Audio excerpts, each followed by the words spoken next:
लेकिन शायद ही भारत के संसदीय इतिहास में ऐसा कभी पहले देखा गया होगा कि एक छोटी सी पार्टी के एक छोटे से सांसद को इस प्रकार से प्रताड़ित किया जा रहा है, टारगेट किया जा रहा है। मैंने आज तक 2 बार राज्यसभा में भाषण दिया, स्पीच दी। जब पहली बार मैं बोला राज्यसभा में, अपनी मेडन स्पीच दी, उसके कुछ ही दिनों बाद मेरे सरकारी आवास को कैंसिल करने के लिए मुझे चिट्ठी आ गई। जब दूसरी बार मैंने राज्यसभा में भाषण दिया, उसके बाद तो मुझे राज्यसभा से ही निलंबित कर दिया, सस्पेंड कर दिया। इस प्रकार का राजनीतिक द्वेष और राजनीतिक बदलाखोरी से लिए गए फैसले शायद ही कभी राज्यसभा के इतिहास में कभी देखे गए हों।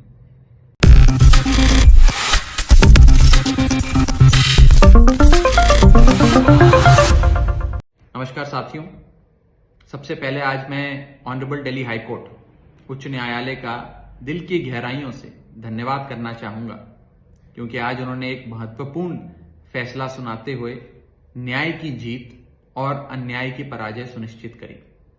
जी हां, निचली अदालत द्वारा मेरे सरकारी निवास से संबंधित जो फैसला आया था, आज ऑनरेबल दिल्ली हाई कोर्ट ने उस फैसले को खारिज किया, उसको दरकिनार करते हुए मेरे पक्ष में, न्याय के पक्ष में फैसला सुनाया। साथियों, ये लड़ाई कोई मकान बचाने की या दुकान बचाने की नहीं है, ये लड़ाई संविधान को बचाने की। और मुझे खुशी है कि आज इस लड़ाई में न्याय की जीत हुई, अन्याय का पक्ष हारा, सत्य जीता, असत्य हारा। लेकिन शायद ही भारत के संसदीय इतिहास में ऐसा कभी पहले देखा गया होगा कि एक छोटी सी पार्टी के एक छोटे से सांसद को इस प्रकार से प्रताड़ित किया जा रहा है, टारगेट किया जा रहा है। मैंने आज तक 2 बार राज्यसभा में भाषण दिया, स्पीच दी। जब पहली बार मैं बोला राज्यसभा में, अपनी मेडन स्पीच दी, उसके कुछ ही दिनों बाद मेरे सरकारी आवास को कैंसिल करने के लिए मुझे चिट्ठी आ गई।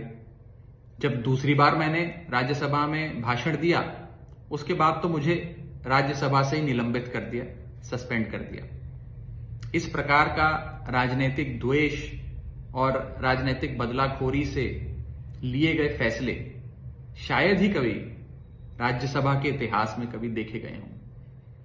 आए दिन हम देखते हैं कि गैर भाजपा राजनीतिक दल, विपक्ष के जो राजनीतिक दल है, इंडिया गठबंधन के जो दल हैं, उनके नेताओं को चुन चुन के प्रताड़ित किया जा रहा है, टारगेट किया जा रहा है। लेकिन मैं बीजेपी वालों से कहना चाहता हूं कि आप मुझे घर से निकाल सकते हैं, आप मुझे संसद से निकाल सकते हैं, लेकिन आप मुझे लाखों करोड़ों लोगों के दिलों से नहीं निकाल सकते। बहुत बहुत शुक्रिया। जय हिंद, जय भारत। नमस्कार साथियों, सबसे पहले आज मैं ऑनरेबल दिल्ली हाई कोर्ट उच्च न्यायालय का दिल की गहराइयों से धन्यवाद करना चाहूंगा, क्योंकि आज उन्होंने एक महत्वपूर्ण फैसला सुनाते हुए न्याय की जीत और अन्याय की पराजय सुनिश्चित करी। जी हां, निचली अदालत द्वारा मेरे सरकारी निवास से संबंधित जो फैसला आया था, आज ऑनरेबल दिल्ली हाई कोर्ट ने उस फैसले को खारिज किया, उसको दरकिनार करते हुए मेरे पक्ष में, न्याय के पक्ष में फैसला सुनाया। साथियों, ये लड़ाई कोई मकान बचाने की या दुकान बचाने की नहीं है, ये लड़ाई संविधान को बचाने की। और मुझे खुशी है कि आज इस लड़ाई में न्याय की जीत हुई, अन्याय का पक्ष हारा, सत्य जीता, असत्य हारा।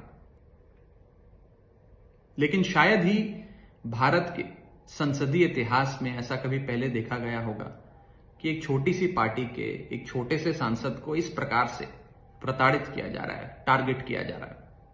मैंने आज तक 2 बार राज्यसभा में भाषण दिया, स्पीच दी। जब पहली बार मैं बोला राज्यसभा में, अपनी मेडन स्पीच दी, उसके कुछ ही दिनों बाद मेरे सरकारी आवास को कैंसिल करने के लिए मुझे चिट्ठी आ गई। जब दूसरी बार मैंने राज्यसभा में भाषण दिया, उसके बाद तो मुझे राज्यसभा से ही निलंबित कर दिया, सस्पेंड कर दिया।